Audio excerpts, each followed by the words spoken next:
What is going on, everybody? Welcome back to the PlayStation Drive, episode 115. My name is Matt, and I'll be your host for this Adventures Events. I'm joined not by Court this week, because he's off on vacation. And as is tradition, whenever Court's not here, I bring on the best guests. Coming to us, you may have seen him on Kind of Funny. You may have seen him on Podcast Beyond. This man's been everywhere and is one of the best people out here. Mr. Midas, thank you for coming back and joining me, my dude. How are you?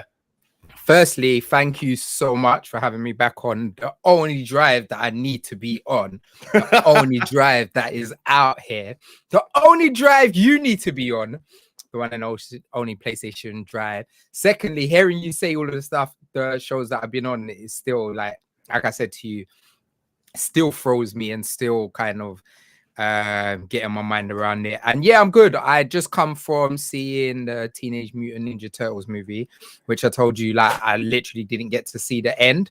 And it's funny, I've never in my whole life gone to the cinema and left before the movie's finished. So like, I still need to watch the end of the movie, so I'm gonna have to wait for it to come out to watch the end. Yeah, because you said that you had some stuff going on, but I mean, obviously you came back to hang out with us. We appreciate that. You could have, Midas, you could have been anywhere in the world, but you're here with us, and we appreciate that. I love it. I love it, Mikey. I love it. All right, guys, let's get this train rolling. Because again, if you are watching us on YouTube.com, quick fact. Did you know that was a Jay-Z lyric? I did know that, actually. Okay, cool. I did know that, actually. But for me, it's a Mr. Midas quote before it's a Jay-Z lyric. So I'll take that. 100%. If you're watching us live on youtube.com/carpool gaming right now, make sure you like, subscribe, and share. Hit that bell so when we go live, you'll be notified. If you're listening to us on your podcast service of choice, please make sure you leave that follow, leave that subscribe, hit us with that 5-star review. It helps us reach even more wonderful people all around the globe. And of course, if you have extra bucks to toss our way to tip your drivers, head to patreon.com/Carpool Gaming, where you toss in bucks in the tip jar, and out comes a cornucopia of content for you to enjoy and consume. On this week's show, we're going to be talking about. We got some news last week. The show was late because I was sick.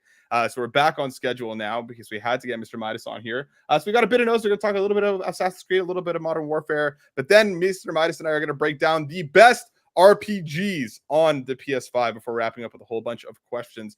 But without further ado, my dude, we kick things off each and every week. I have to know, you as a musician yourself, as a performer, you know, you've been on a bunch of different playlists, but I want to know what's been on yours. What have you been playing lately?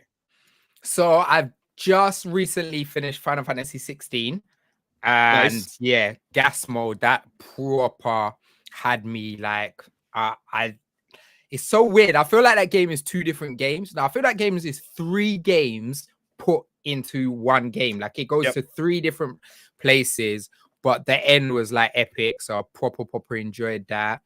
And then I weirdly enough jumped back on my Switch because I haven't finished Tears of the Kingdom.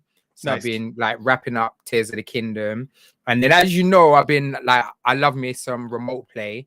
So I've been doing some remote play on. I actually started Dead Island.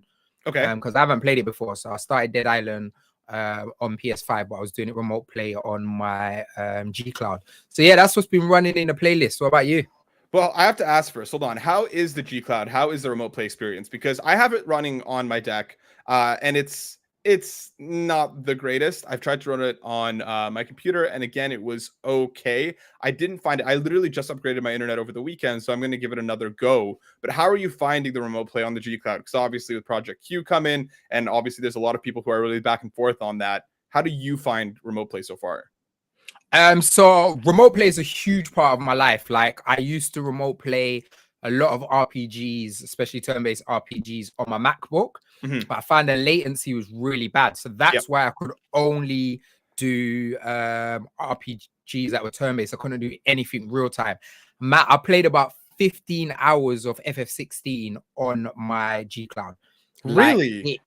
Like it was so seamless. And you know, like the combat is very fast in FF16.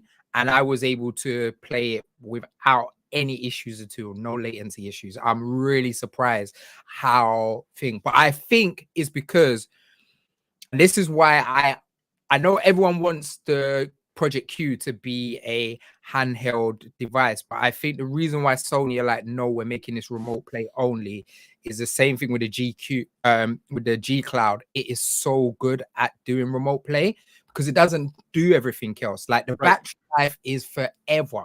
Like I think I've owned it about 2 months. Matt, I've charged it twice. Really? Like the battery lasts for ages. Like I would be there for 3-hour session and the battery's fine. That's next level, dude. I'm glad to hear that it's working well because yeah, for me, I think I need to tip back in and give it another go just because I used to use it for turn-based stuff too, but like I loaded up I loaded up Final Fantasy 16 actually, and I was like, the latency isn't great. There's a bit of a stutter. There's a bit of a lag here, but maybe again, I just upgraded my internet. I have to hop in and give it another whirl. So I'm because are you stoked for Project Q? Are you in?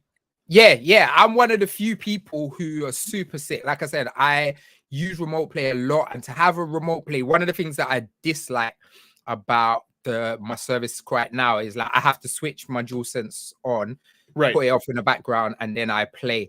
So much I hate doing that. Matt, I bought the remote. I literally went on Amazon and I bought the PlayStation Media remote. Yeah. Just so I can turn it on with the remote and not have to have my DualSense on. That really irritates me. Like I'm not using the DualSense. Why is it on next to me? So I just turn it on with the remote and start playing. But yeah, I'm super gassed to actually be able to have a handheld that's gonna have the DualSense capabilities. It's ugly. Don't get me wrong, it's butters. It's not a great design, but I'm excited for it. Like I'm one of the few people. I actually went into, after I was on Podcast Beyond, I actually went into the Beyond group, Beyond. And I put, bro, am I the only person who's excited about this? And there was loads of people who said they're really excited too, but it's just about the price point, innit? I think that's the big thing. Drellesh in the chat says people are making a turnaround on Project Q. There's some positive buzz being generated. I am looking forward to it. I think for me, I think the make or break thing for me is going to be the price point. That is really what I'm waiting to see. Because with my Steam Deck, and like a lot of people said, it works really, really well. I think maybe I just need to reinstall a couple things, play with it a little bit more. But the out of the box experience with the Project Q, I'm sure is going to be great. So I'm curious to see more, dude. I'm excited that you're enjoying the G Cloud, and we'll definitely talk about Q when we find out more.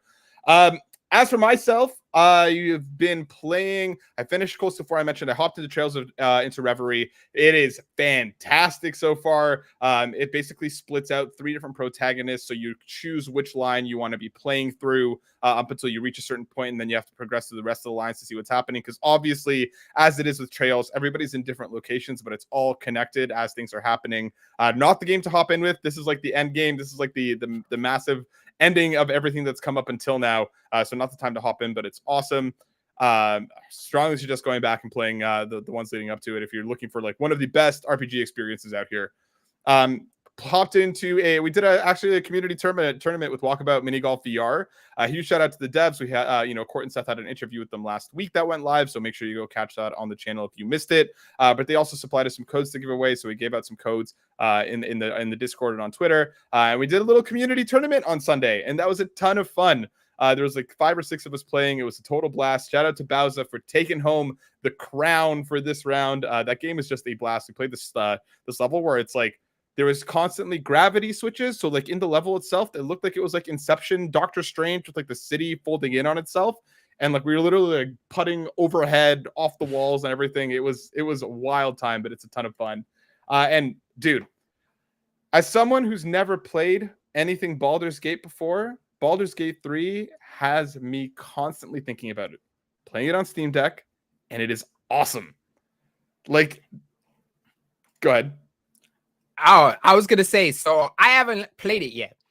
So I just got it over the weekend or Friday. Yeah. So I just got it sent over to me on Friday. I was more kind of waiting for it on I was waiting for it to come on PlayStation 5 because I was like, I'm gonna play it on my PS5. My PC is in my studio and my Project Q's at home. So like very rarely I sit down and play big chunks of games while I'm here. So I'm like, more than likely I'll wait for it to be PS5. But when I was on Beyond, I won't keep bringing it up.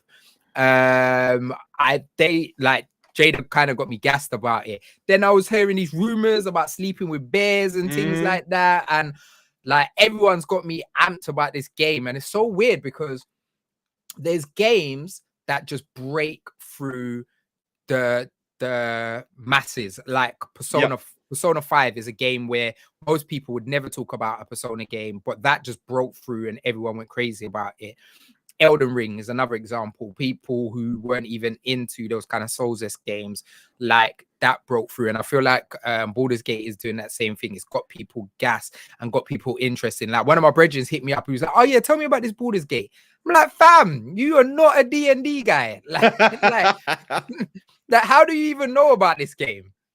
Right? I'm telling you, dude, like I wasn't excited about it. I wasn't hyped. I'm like, I get it. It looks cool. And then over the last like month and a half, it like the more I heard about it, the more it drew me in. I heard about the bear stuff. I heard about like, you know, the freedom and then like the people talking about it from early access. So I hopped in and dude, like the freedom in this game, I have laughed out loud more playing this game than I have in any other game in recent memory. I keep accidentally murdering stuff and people. I walked up. I talked about this on the Discord, but I walked up on a windmill, and there was a bunch of goblins outside, and they had found a gnome, and they tied it to the windmill, and this thing is spinning round and round and round on this windmill. So I'm like, I'm gonna save this guy. I get into a fight, kill the goblins. I go inside the windmill itself because obviously it doesn't just stop by itself. You have to stop it. So I walk in there, and I see the word break, and without reading anything more, I press it.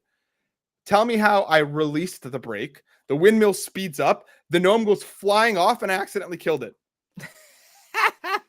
And see that is why people are playing this, because everyone's like, "What is this game?" It's like it seems like one of those games where you have to experience it to really get what's 100%, going on, dude. Yeah, like there's been so many moments like that where I'm just like, "What just happened?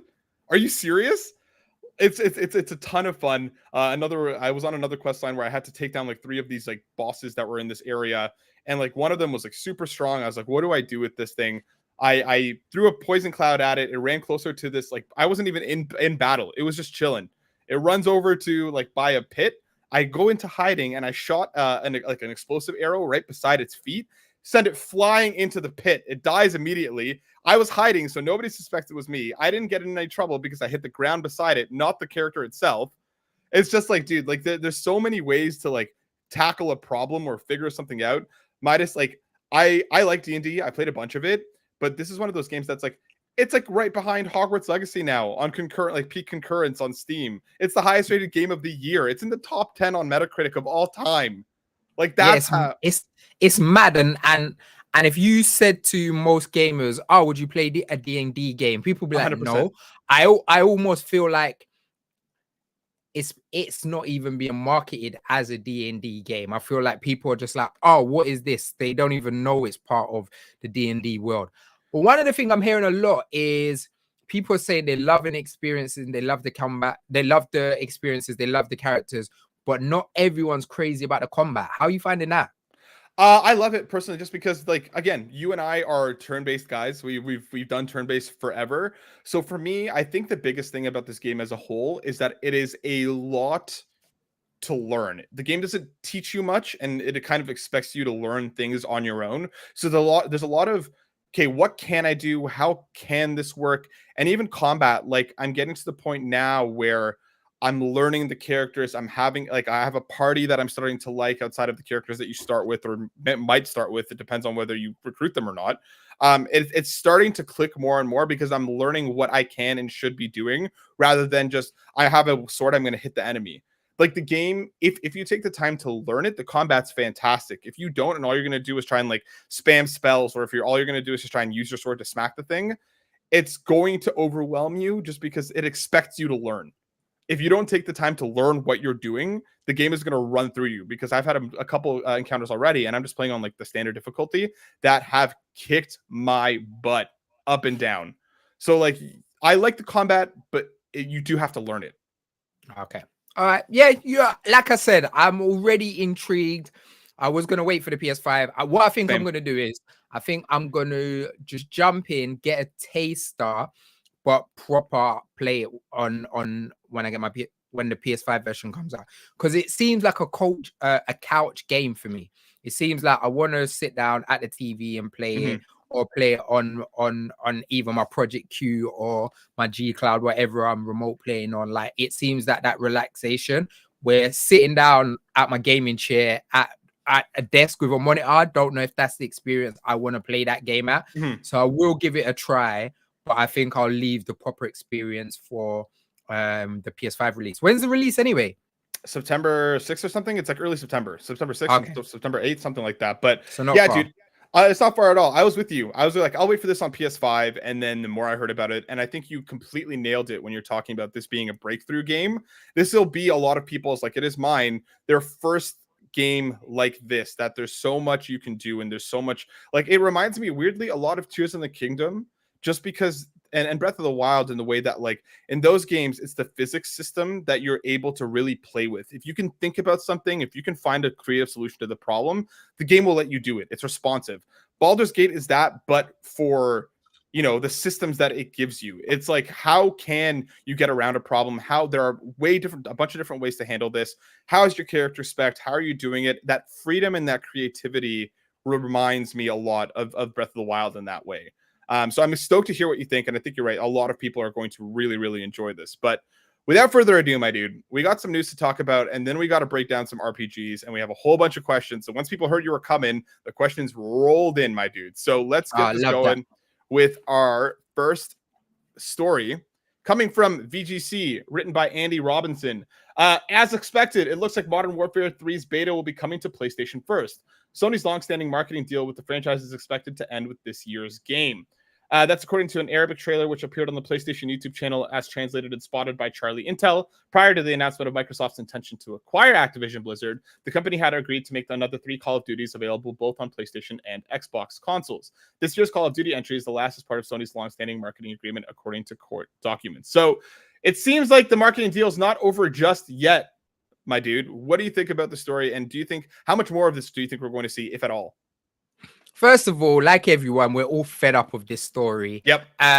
But this was to be expected. Remember, one of the first things that happened when the announcement, PlayStation tweeted about, well, they better stay with the deal that we've agreed.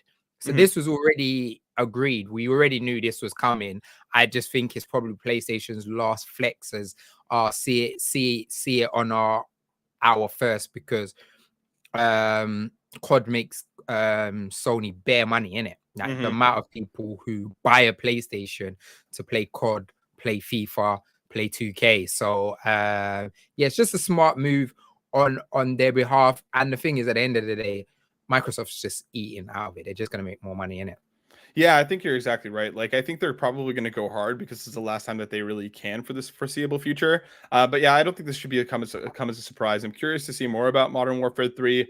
I haven't really seen a ton about it on how people are feeling online, but we'll keep you posted as it goes. The next story coming that I want to pull in is one that's bittersweet, but I want to pull it up here. Coming from VGC, once again, written by Jordan Midler, who co-hosted with Midas on Kind of Funny. Make sure you go check that episode if you haven't already. Shout out, my like Jordan. Yeah, the right takes when it comes to The Last of Us. Keith David will succeed Lance Reddick as Commander Zavala in Destiny. Veteran voice actor Keith David will succeed the late Lance Reddick as the voice of Commander Zavala in Destiny, Bungie has announced. Reddick, who voiced the character since the game's inception, passed away at his home in Los Angeles in March at the age of 60. Now the studio has announced its plans to continue the character in Lance's absence. The passion and professionalism Lance brought to the role over the last decade was unmistakable and loved by all, wrote Bungie in a blog post announcing the news. Lance's iconic voice led us through the most intense moment in Destiny's histories, and his impact on our Guardians, our community, and Bungie as a whole will never be forgotten. Commander Zavala has been central to the story we've been telling since the original Destiny, and we have plans to continue his journey. Beginning with the upcoming expansion, The Final Shape, Keith David will assume the role of Commander Zavala. Crucially, Bungie noted that Reddick's existing in-game lines will remain untouched. What do you think, my dude? We have Keith David taking over. First of all, rest in peace, Lance. Nothing but love to you and your family. Keith David is a legend. Like, he is a huge actor, and I feel like he will never replace Lance, but I feel like he's a good step in. I feel like he's just got that wise old man energy in it. Like that okay, if something's gone wrong, Keith seems like someone who would come and sit down and give you the advice that you want. So I think he's a good stand-in. And yeah. So obviously it's bittersweet. It's super bitter that Lance was gone. It's sweet to know that his voice acting from all of the original games is going to stand there, and Keith's able to continue the journey for millions of Destiny fans. Yeah, I agree. Like it's obviously, you know, rest in peace to the legend. I mean, Lance Reddick was one of the greatest to ever do it across both TV, video games, and everything. And he brought like such gravitas and like a weight to Zavala that I think, like you mentioned, Keith is going to do a fantastic job. I have no doubts about that.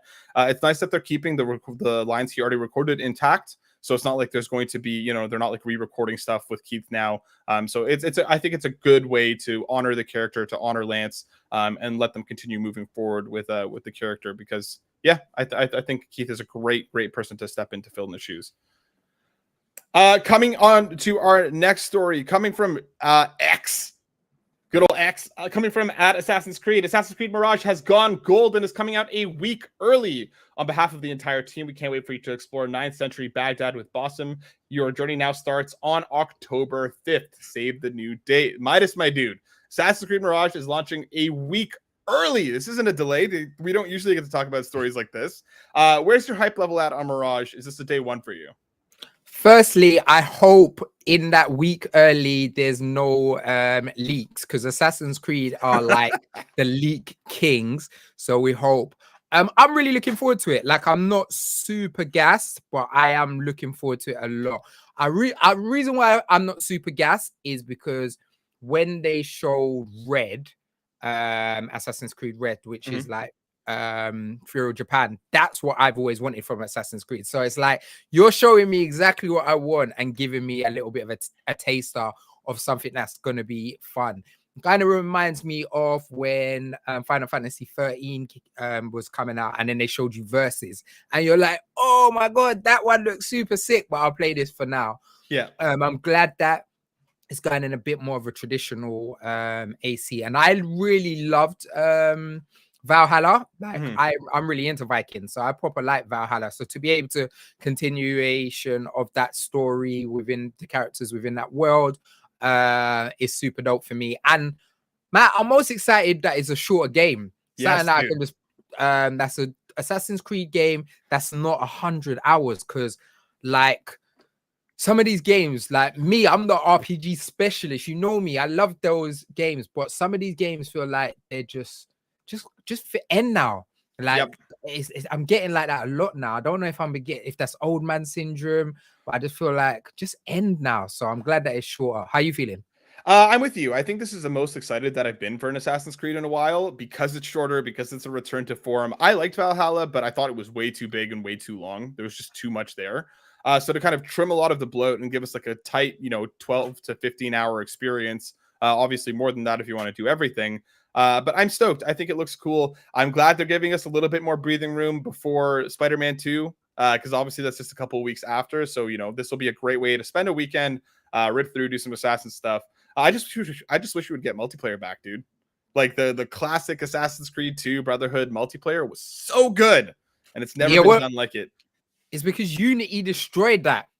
They tried to make too much. They tried to you could have a whole crew of you, and then it just was egg in their face. They were like, nope, leave that alone. Never mind. That completely blew up in their faces. But yeah, awesome that we're getting a game early for once. It's a great thing that people are going to be able to hop in. And the fall is starting already. Baldur's Gate has already hit, and there's just so much more coming in the next couple months. So stay tuned and make sure you happen to Assassin's Creed early. Let us know. Is it a day one for you? Hit us up in the comments. One last story that I want to touch on quickly, because this one has me stoked. This is one coming from IGN, because this is everything announced at the August 2023 THQ Nordic Digital Showcase. We got our first look at TMNT The Last Ronin. This is a game I'm incredibly excited about. The comic series is fantastic. Wait. I haven't even seen this trailer. Pause it. Okay. Pause it. Pausing it? Yeah, okay. Talk and then play it, because I ain't even seen it. So this is basically like there's not much going on in this trailer, but are you familiar with The Last Ronin? Yes. Okay, so yeah, they're going God of War style. It's the developers who handle a lot of the ports for THQ's recent stuff, including like Destroy All Humans. So I'm waiting to see a lot of what the actual gameplay looks like, because we get a tease here more than anything else. But I'm stoked they're doing this. They've already confirmed it's like going to be dark, it's going to be heavy, very much inspired by God of War. I cannot wait for whatever this is going to look like. I hope it's awesome. Yeah, I'm super gas for this. Super gas. Let me see this. You Yeah. can talk me through it, because in case anyone's listening and not watching. There's not a ton here. It's very much like a proof of concept. It's very much like a tease of what this is. But for anybody who's like not aware, The Last Ronin is a comic series that basically has 3 out of the 4 turtles had passed away. It's the last one standing. I'm not going to say who it is, because that's one of the kind of fun points of the story, is learning who it is. And it's basically their last fight against, this like this huge almost like post-apocalyptic future. Confirmed that it's next gen only here on PS5 and Xbox Series X and S on PC. But I can't wait. I'm so excited to see what this is. Easily one of my most anticipated games. Again, Black Forest doesn't have me the most excited as a studio, but I'm ready to be proven wrong. Black Forest, all you need to do is steal God of War and Ghost of Tsushima and put it together. Just 100%. do that. If you do that with looking like the turtles, you've won. With a side, like, because with Cyberpunk, in terms of like the city and like the way that place is, just has to feel huge and alive. Some of the other stuff that we got was now South Park Snow Day. It's a new 3D game coming out next year. A Gothic 1 remake. Titan Quest 2 has been officially announced. Alone in the Dark got a new trailer that's coming out this October. Last Train Home got a trailer as well. Outcast: A New Beginning, Space for Sale, and there's a whole bunch more here. But I really want to shout out The Last Ronin. That's easily the one that I'm most excited about. South Park, I'm mixed on, just because I liked the 2D stuff kind of that they've done before. I don't think this looks as good. It looks like a 3D kind of like brawler almost, like very action adventure, very South Park. Kind of curious to see more. Were you big on the South Park RPGs, Midas? No, I ain't even played them. I'm not really into South Park, so I just don't really care, to be honest with you. But Matt, THQ need to remake the greatest game that's ever come out of a development that they publish. We're talking WWF No Mercy. I know people are gassed about AEW. Forget all of that. I need the best wrestling game that was ever made, that THQ put out. No Mercy. I don't even want no new wrestlers in it. You get me? I like Roman, but I don't want Roman in it. I want The Rock. You get me? I want Triple H. This is what I want. THQ, bring that back. So how would you want it done? Like remade from the ground up? Do you want a Rockstar style Red Dead port? If you could make this game right now, Midas, what does it look like? I want it to be arcade. I want it to be the same. I want it to be arcade wrestling. I don't want him to try and do what 2K is. I don't want him to try and make it look realistic. It needs to be chibi art style, arcade, people super muscly and just fun, man. Because like I proper loved, I actually fell back in love with wrestling when WWW 2K22 came back out, and that made me fall back in love with it. But also it's very kind of technical. It is almost like a FIFA. Like you're basically trying to imitate being a real wrestler, but sometimes you just want to be silly. Sometimes you want to Super Smash Brothers, and that's what it could be. A really great kind of super fun Super Smash. And obviously AEW, their wrestling games doing it, but I don't know AEW. I've never watched that. Like I want the old school WWE even when it was even before it was WWE, when it was WWF. So bring that back. And Ronin as well. Bring back the World Wildlife Foundation. Make those pandas wrestle. That's exactly what we're asking for. I don't know, dude. I've never played No Mercy. Maybe that would be a great way for me to hop in and actually learn a little about wrestling, because I know nothing. I hope your wish comes true, my dude. I know you're not the only one asking for it. All right, my dude. That's the news for today. And obviously with us being, the RPG guys, this is our specialty, our forte. And as being the PlayStation guys, we need to talk about our favorite RPGs and the best RPGs that you can play on the PS5 right now. You know, when I brought up this topic, I was like, oh, there shouldn't be that many. I lied. I have a big old list here. I know Midas has the same, but we're gonna try and keep it short and concise here. We're gonna go back and forth. Midas has 5, I have 5, then I'm gonna whittle down here, and we're gonna tell you the games you should be playing on your PS5, my dude. Midas, I'm gonna let you kick it off. What is one of the must-play RPGs on PS5? So, Matt, I did a different approach. Okay. I didn't do the typical my favorite RPGs because I talk about them all the time. I talk about how much I love like there's certain games that are the core of me. You probably can see some of them in the background behind me. So I was like, you know what? You said the best RPGs.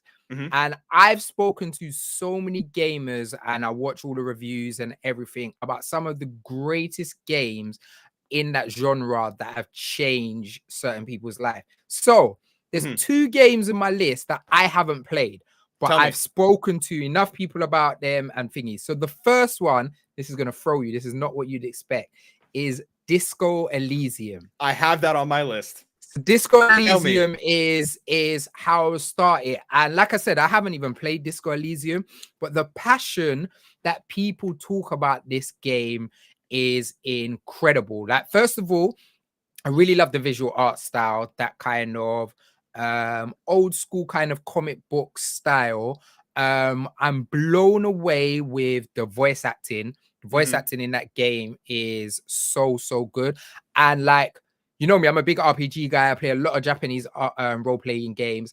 And sometimes like you'll get a little bit of voice acting and then the rest is just text. To think that they voice acted so much of that game is incredible. The side quests people have told me about, the way you interact with other characters. And there's a few games, just like when you're talking about Baldur's Gate 3, that someone talking about it really gets you amped. And it might not even be a game that's in my wheelhouse that I'm going to play, but just hearing people's passion and excitement and watching reviews and being like, raw, this might not be specifically something that would be for me, but if you're into a more kind of Western RPG, this is something fantastic and should be in your wheelhouse. Dude, 100%. The hype around this game is what got me into it. I played it a few years ago on PC. Like that, I had a laptop that could barely run this thing. This thing was literally on fire as I was playing it, and I couldn't stop. Again, similarly to Baldur's Gate 3, I think that's a great comparison in terms of like throwing you in and just trying to let you figure it out. I accidentally killed my character in the first 2 minutes of playing that game because I spec'd him to be very smart and very charismatic, but weak physically. And when you start that game, you wake up hungover as hell in an apartment, and there was my tie was spinning on the fan above me. So I was like, okay, grab the tie. I put my hand up, the fan hit my hand, I sent me into a heart attack, and I died. I lost immediately.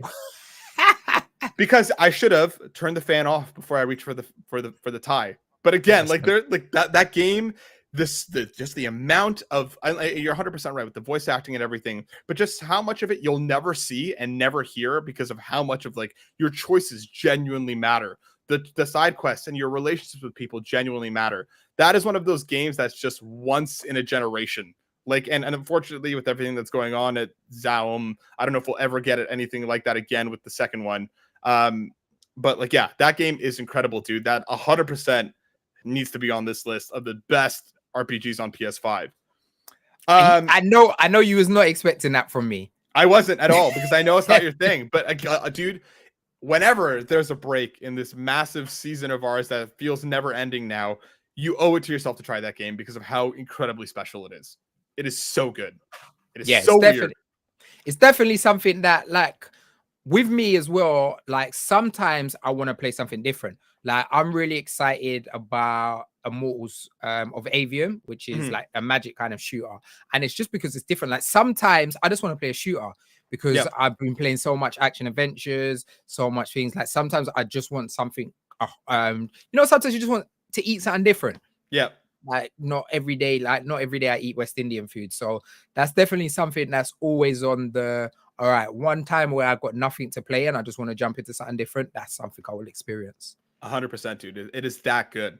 I think my first game up on the list, similarly, I think, let's get some of the more random ones out of the way here first, because I know you and I are going to start meeting in the middle here pretty quickly. Elden Ring. Elden Ring is a game. I'm not a Soulsborne guy. I played Demon Souls and finished it just because of a bet. I played a lot of Elden Ring, and it sucked me in just because of how free that game is and how much it just lets you do. I didn't finish it, but I understand the technical showcase that it really is. The combat encounters, the world is just incredible. There's so much to see and so much to find. And like once the combat clicks, and for me, I was like, give me the strongest spells so I can find the spot to hide and blast away. I'm not the person that's in there dodge rolling and parrying. I'm the one hiding with the staff and trying to shoot magic from the back corner of the room before this thing gets close to me. But because the game let me do that, and I found enough enjoyment in there, and regardless, it was still incredibly difficult. I think Elden Ring needs to be on this list just because, again, that's one of those games that just swallowed everything around it. And because of the open world, because of the ability for you to experience it in a bit of a different way compared to what Soulsborne was before, it brought so many new people into the genre and so many new people into the game. So I think Elden Ring needs to be on this list. So Elden Ring's on my list as well. And I am not a fan. I'm telling you straight out, I'm not a fan. Like, I was practically not forced to play Elden Ring, but I'm a BAFTA Games member. When you do a BAFTA Games committee, all of the games that are nominated, you have to play through. And Elden Ring was one of those games. And I hate that you got to get good. And I hate that being battered over and over again. And when I was seeing the world, I was like, wow, this game is beautiful. And visually, it's incredible. But it just, nothing in that game connects with me absolutely at all. But Matt, the conversations I have with Elden Ring fans, they will write essays about why this game is incredible and why it means everything for you. Like, I've never heard, like, when Elden Ring comes up and in the BAFTA Awards, people argue with their heart. Like it's like they're applying for a mortgage or something. Like, everything this game means to them, and to be able to see that much passion and that much excitement for something, even though it's not something that at all connects with me, and even though it's not something that I specifically enjoy, I know in the wheelhouse of what is some of the greatest RPGs that's up there. So yeah, that can be thrown in, but yeah, I don't personally like it. I'm just keeping that mark. No, I'm with you. Like, again, like, I really loved it, and then I fell off of it and never went back. But it deserves to be here. What's another one for you on your list, my dude? All right, cool. So we're going straight into it. Final Fantasy VII Intergrade. So I was able to, so when I've done this list, I've got a couple games. I've been trying to mainly go PS5 games, not ones that are just PS4 ports. But Final Fantasy VII Intergrade, when it came out, it had the Yuffie DLC, which was a exclusive, and they actually, what impressed me is, like, I love Final Fantasy. Final Fantasy VII is my favorite. I feel like I think Final Fantasy VII Remake has the best real-time RPG combat for me ever. And then with the Yuffie DLC, they worked on it and made it even better. That kind of synergy of being able to, even though you're not controlling the party member that's with you, that you can team up attacks together. It was harder. It was dope to actually go back into Midgar and experience that world in another way. And then they even did like changes in the game. Like, I've got a video on my YouTube where I talk about the synergy, like the synergy in Final Fantasy VII Intergrade is OP. Like, they changed the synergy and stuff like that. So it's not even just, oh, they made the graphics better, which they did, and they fixed all of those bad texture doors and stuff like that. They actually made you be able to play in 60 frames, which is a huge difference. They actually went into the magic and stuff like that, and people couldn't even understand how FF7 ran on a PS4, and Intergrade is the real version of that game that it was meant to be. And I feel like it had to be on the PS4 for the install base to be able to make them sales. And yeah, it's just, immaculate. And looking at Cloud looking that good, and Tifa looking that good, and Aerith, and fam, it gets me. I'm 100% with you, dude. I was kind of like, okay, why does Integrate need to be only on PS5? The base game was there. And then once I played it, I was like, that's why. That's why. The game looks fantastic. The 60 frames is so nice. It's so slick. I can't wait for Rebirth. It is easily one of my most anticipated games. And I mean, we're like hopefully within 6 months of that. Yeah, FF7 Remake, Integrate, 100% on this list. All right. I think the next one for me, Tales of Arise. That game is just so good. Talking about games that kind of, you know, broke through the zeitgeist, that really like a lot more people that have never played a Tales game played because of how good that action combat is, because of how nice it looked. That game really hit a point that no other Tales game did before. And for me, being a Tales fan for like 20 years now, Tales of Arise is easily the best one in terms of how it looks and how it feels, and just the updates they made to it. I love this game, and for a lot of people, this was one of their first, you know, JRPGs. And you know, like look at Sean. This was one of the ones that really brought him in to this entire world of our weebness. Tales of Arise is fantastic on PS5. You just copy my list. I'm telling you, dude. Tales of Arise is fantastic. And you know what, Matt? I don't like Tales of games. Like, people have always said, oh, you need to play Tales of this, Tales of this, Tales of Symphonia, Tales of... And I've tried like 3 and none of them connected. And I was just like, when I saw Tales of Arise, I was like, oh, this looks really interesting. And everything you said, so right. But the characters, like Alfin, like how broken he is. Like, I love that kind of broken lore cracked me up. Like, the combat is so good. One of the things that make a lot of people stay away from the RPG genre, especially those kind of anime looking games, is the turn-based. That kind of turns them off. And the combat in this game was incredible. When you started mixing up your party and being able to kind of sync their attacks together, it was fluid and it just looked beautiful. It ran well. The story was cool. I love when companies actually put that extra mile in and do full dub voice acting, because I'm more of a dub guy even when I watch anime. So having the English voice acting, that was so good. Even down to, like, as an RPG person, Matt, when I change the costume in my character, I want them to look different. That is so that I love that. The weapons, the upgrade, spectacular game. The only thing I would say for me, I feel like the end was a little bit too long. But you can get that with probably most games nowadays. Like, the end was a little bit too long, but fantastic game. And it was my game of the year when it came out. That game is just like, I feel like Act 1 is like near perfect, and I think Act 2 falls off a little bit. So I'd agree with you. But even then, being a huge, you know, a huge RPG like that and clocking in at like 40 to 50 hours, it's not a 150-hour game that you need to spend an incredible amount of time with. It's one that you can rip through if you really wanted to in a couple weeks. What's your next game, my dude? So my next is, on my next would have been Elden Ring. So we're gonna go to the greatest turn-based RPG that's ever been created, Persona 5 Royal. That's good. Persona 5 Persona is a anime-based Japanese role-playing game that people have loved, spin-off from the Shin Megami Tensei series. And 4 captured so many people's heart, but because it was 4 Golden was trapped on the Vita, rest in peace, Vita Island, most people didn't get to play it. And still, it was like a beautiful game for people who loved it, but it was kind of like the graphics were a bit dead. They weren't like, it was nothing like that was a next level.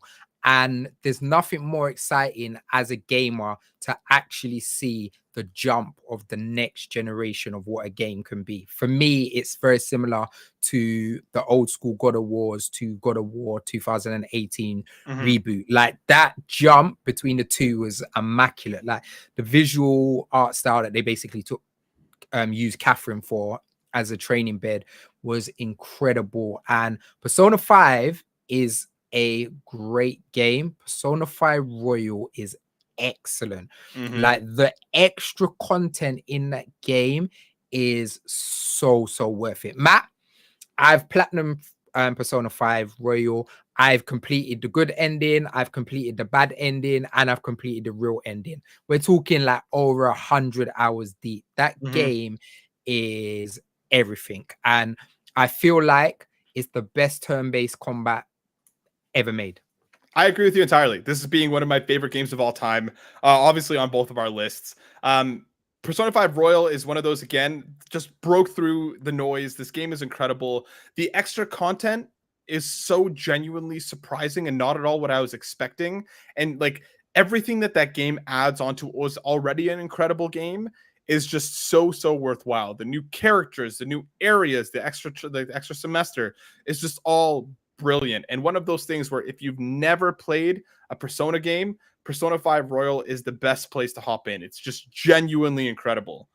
Yeah, and they fixed some of the stuff that was a bit annoying in 5. Like, for example, you could go out in the day and the nighttime. This time that was better.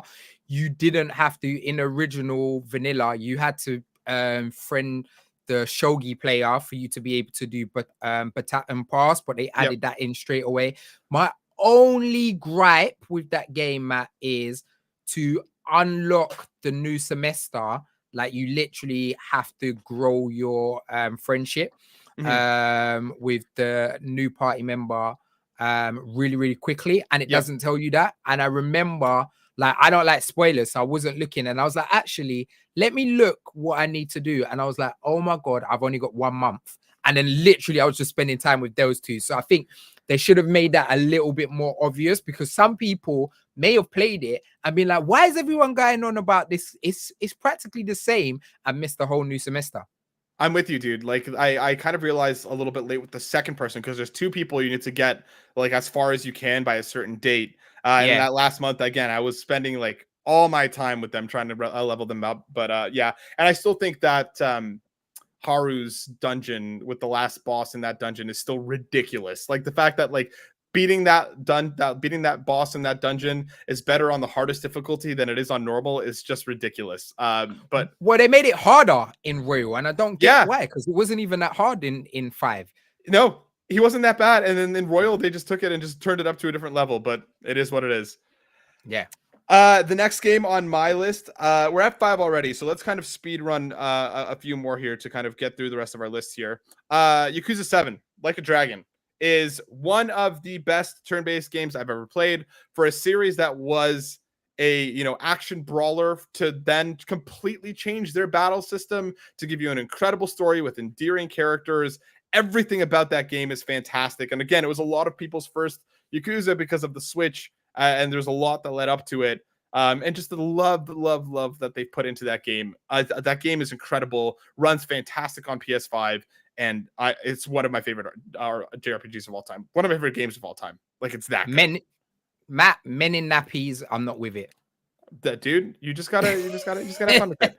Listen, there's a professor who makes enemies into Pokemon. There's men in nappies that you gotta fight, but they're also turns out to be your friends. It's a whole thing, dude. You just gotta accept it. What's next on your list? So if we're gonna just run through, I'll just give you 2 really quickly. Hogwarts Legacy. Obviously, I know there's lots of controversy around that game, and JK, like FJK, were not about her, but the game itself was a really incredible game. FF16. Proper enjoyed my time with FF16. I don't think it's better than Arise or Intergrade, so I wouldn't put it above them, but it is one of my top 5 Final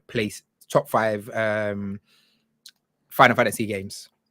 With you entirely. I thought Final Fantasy 16 it's really good. I think it goes on a little bit too long. There's some pacing stuff that I had, some issues that I had with it, but still a blast of a game. For me, I need to shout out Trails to Azure. Again, one of the Trails games. I'm not ready to put Reverie on this list just because I haven't finished it yet, but Azure is like a 10 out of 10 game. It's legit from the combat to the story to the characters. It is incredible. If you haven't played any of the Trails games, you can start with 0 and then go into Azure, and I'm sure you'll be hooked to keep going after that. Azure is perfection for a game that was stuck on the PSP for the last decade, for it to be finally brought back and available on modern consoles. Azure is just one of the best.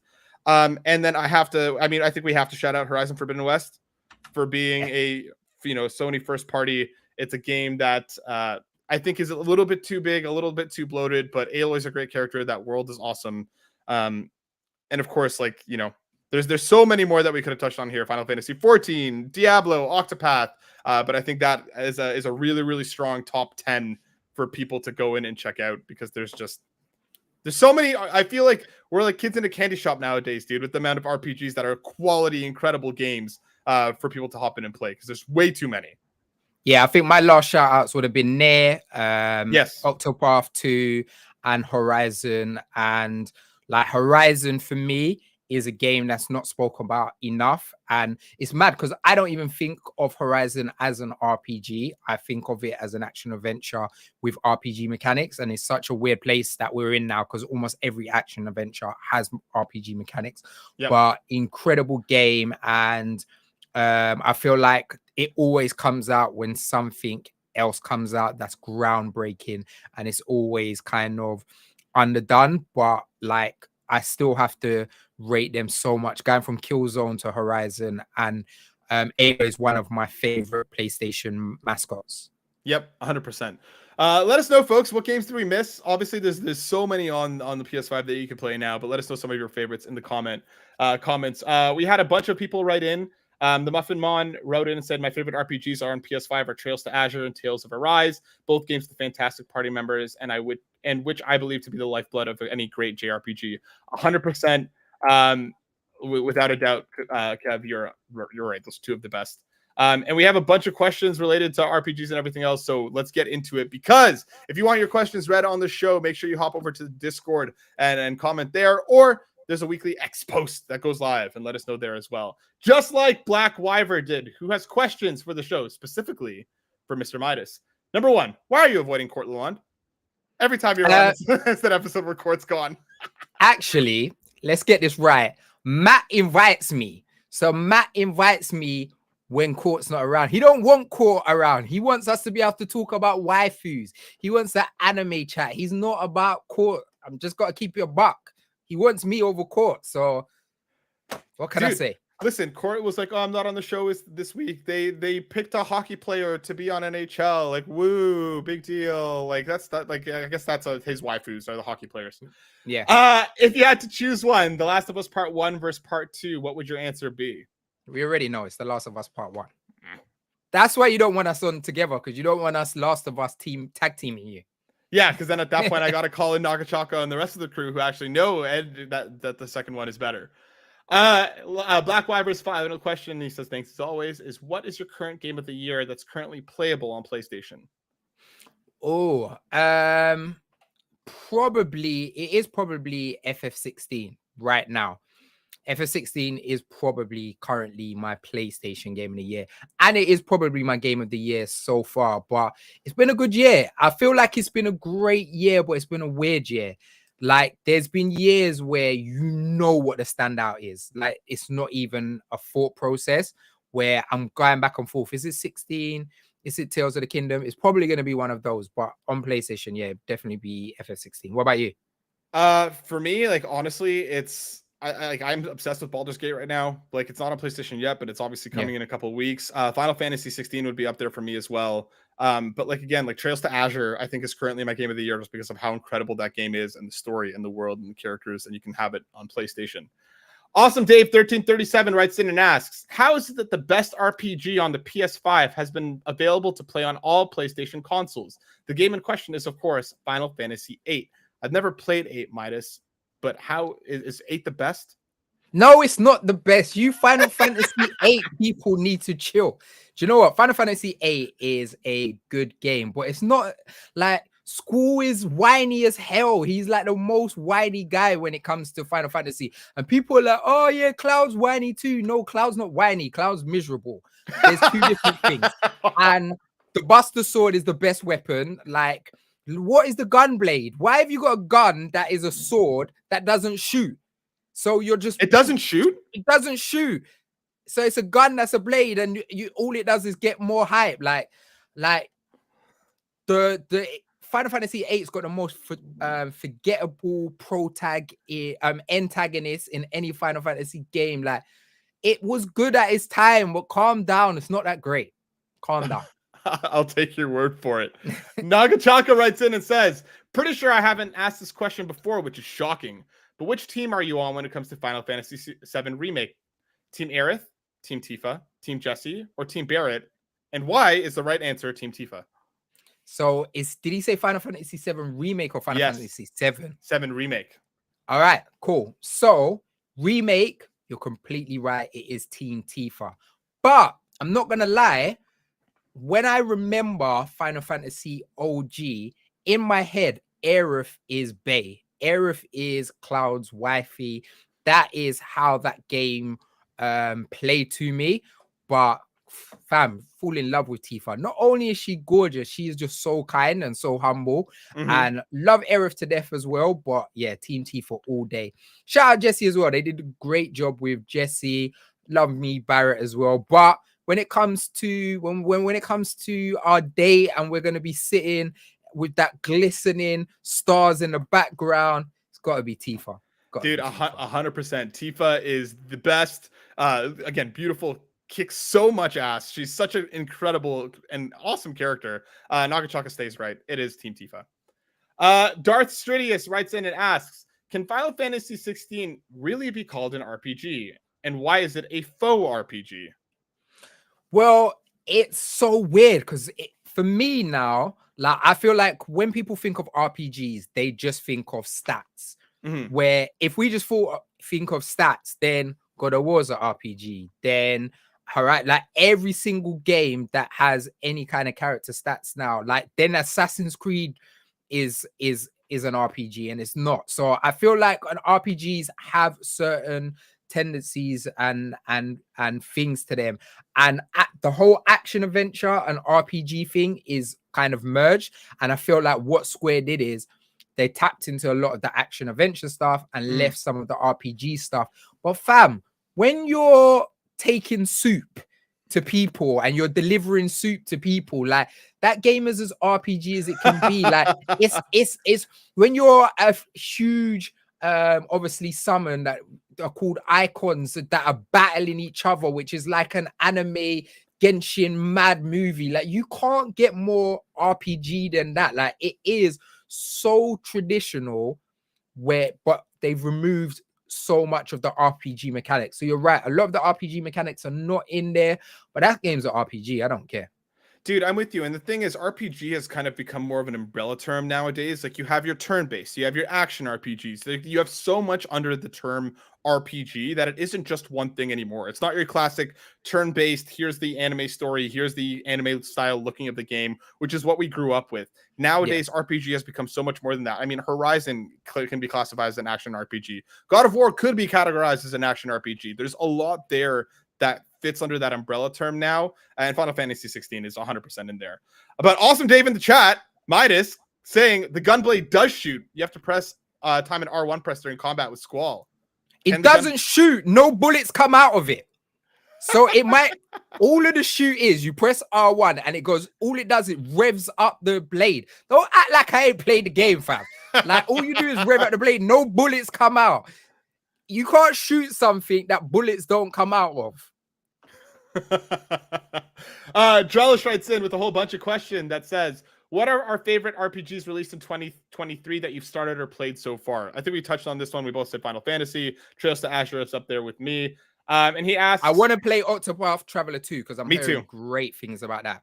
Because he goes on to say, how would you rank Baldur's Gate 3, Octopath Traveler 2, and the Final Fantasy Pixel remasters?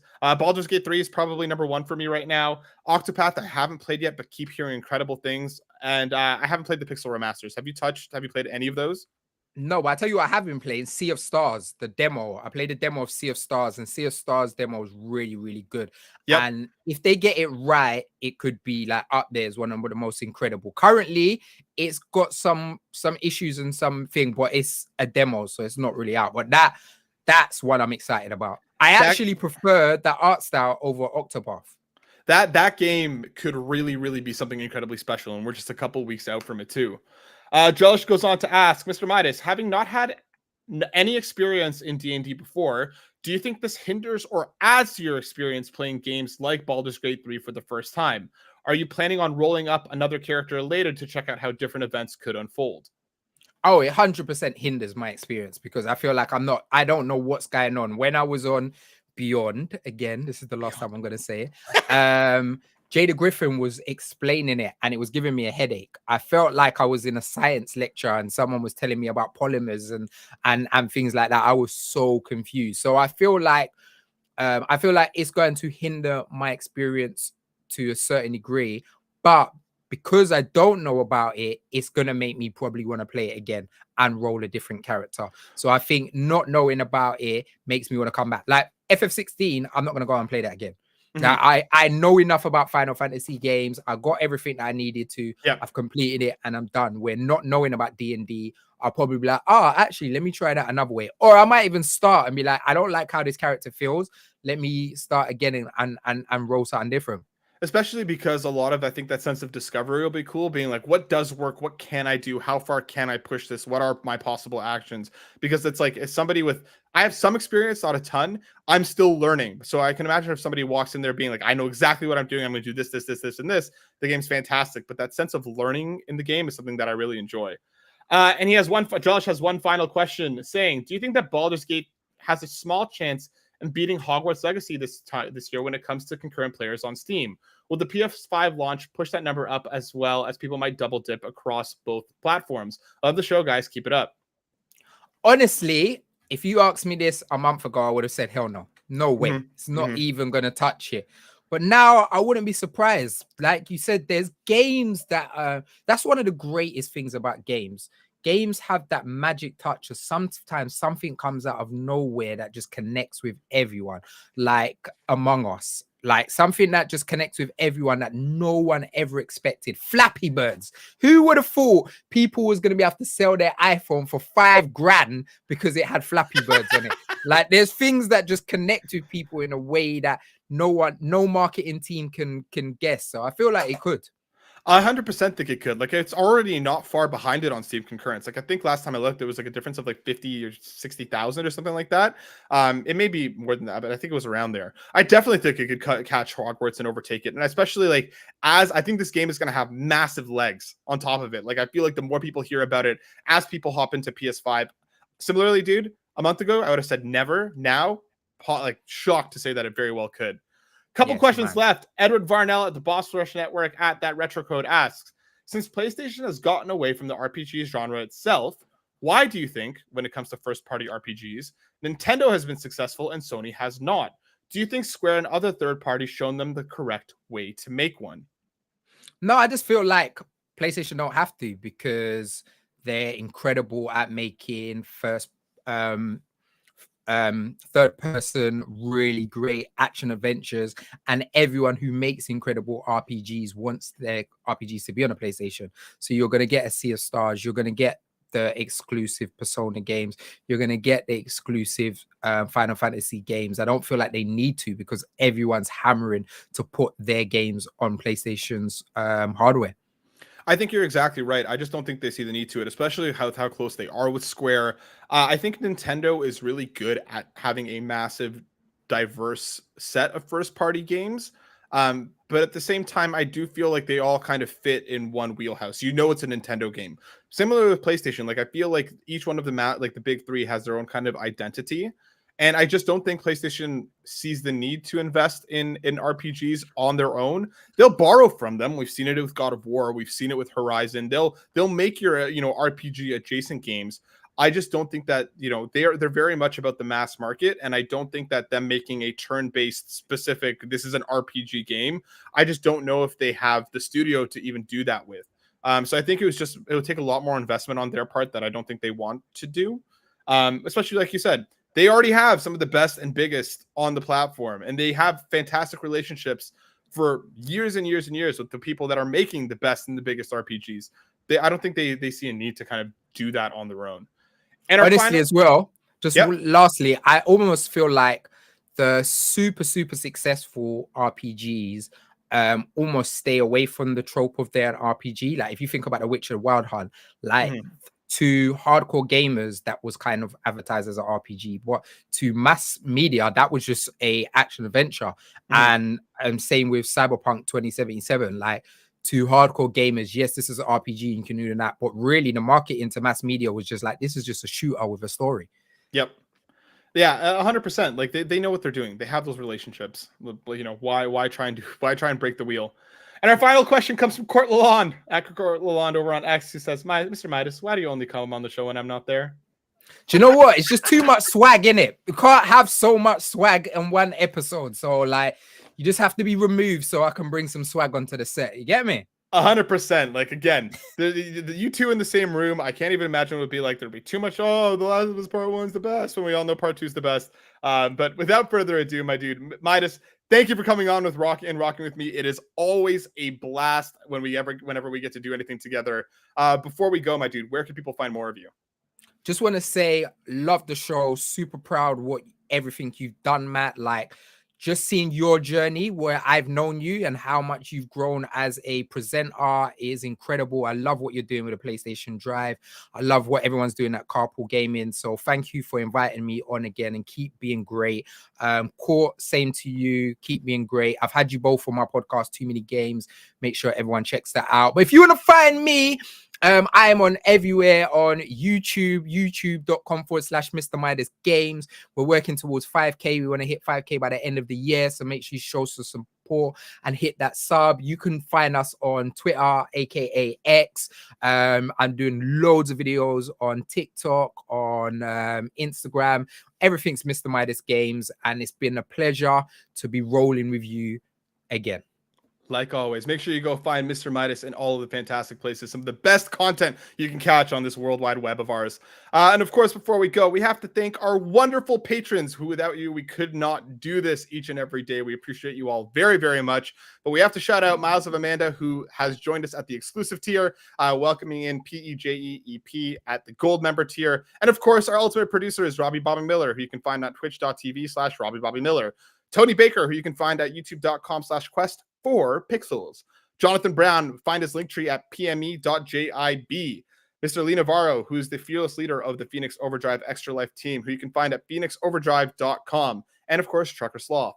Our platinum producer is RJ Kern, and our gold members, Adam K, Anna, Awesome Dave 1337, Bowsah, Cecily Carrozza, Dannohh, Drellesh, Emily O'Kelly, Hoppel, John 32, Jonas Young, Jose Jimenez, Marcus O'Neill, Markus McCracken, Peje EP, ScheiGuy, and Tim Aulph. Thank you all so much. We'll be back next week. We appreciate you all very, very much. Stay safe and have fun. Peace.